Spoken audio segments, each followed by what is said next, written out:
அனைவருக்கும் வணக்கம். ஒரு அன்பர் இந்த கேள்வியை கேட்டிருக்காரு. ஐயா, ஒருத்தவர் எதுக்கெடுத்தாலும் பைரவர் அருள், பைரவர் அருள், பைரவர் அருள்னு சொல்கிறார். எது செஞ்சாலும் பைரவர் செஞ்சார், பைரவர் செஞ்சார் சொல்கிறாரு.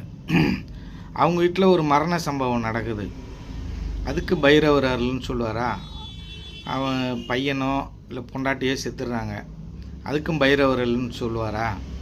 இல்லை அவர் ஒரு தவறு செஞ்சிட்டார், பேங்கில் கொள்ளடிச்சிட்டார், இல்லை ஏதாவது ஒரு தவறு பண்ணிட்டார், கொலை பண்ணிட்டார், அதுக்கும் பைரவர் அருள்னு சொல்லுவாரா? இதற்கு ஒரு சரியான ஒரு பதில் சொல்லுங்கள் அப்படின்னு சொல்லி கேட்டிருக்காரு. இவர் சொல்கிறது ஒரு நியாயமான பிரச்சனையாக இருக்குது.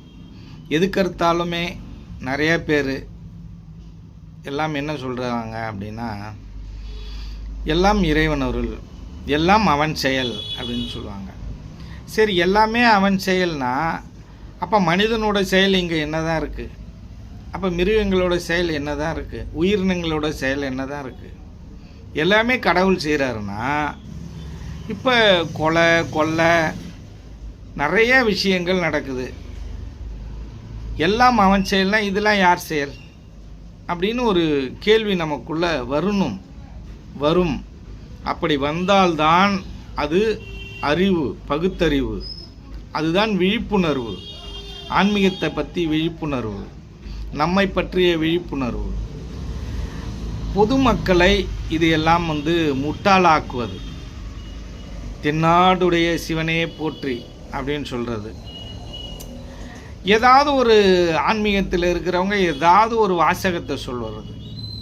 இது எப்படி இருக்குது அப்படின்னா, இது ஒரு சரியான நிலையில் இல்லை. இந்த மந்திரங்கள், இந்த ஜபம்லாம் எதுக்காக சொல்லுவது அப்படின்னு கேட்டிங்கன்னா, தியானத்தில் இருந்து ஒருநிலைப்படுத்துவதற்காக சொல்லுவது. எதுக்கெடுத்தாலும் இதையே நம்ம பிரயோகப்படுத்தக்கூடாது. அதுக்காக பிரயோகப்படுத்த வேணான்னு சொல்லலை நான். ஆனால் எல்லாம் பைரவர் அருள் அப்படின்னு சொல்கிற அந்த நபர், அவங்க வீட்டில் ஒரு கெட்ட காரியங்கள் நடந்துடுச்சு, அவர் ஒரு தவறு பண்ணிட்டார், அவர் சொல்லுவாரா என்னென்னு? பைரவர் எல்லாம் இதுவும் பைரவர் அருள் அப்படின்னு சொல்ல முடியுமா? அப்படின்னா அதுக்கு ஒரு தைரியம் வேணும். அதனால் இந்த வார்த்தைகள் எல்லாம் தவறு. யாரோ ஒருத்தவன் ரொம்ப மன உளைச்சலில் இருக்கும் பொழுது நாம் அவர்களுக்கு எதிராக இதை மாதிரி வாசகங்களை பயன்படுத்துவது என்பது மிகவும் தவறான செயலாகும். அதை நாம் தெளிவாக தெரிந்து கொள்ள வேண்டும். இதுவே பகுத்தறிவு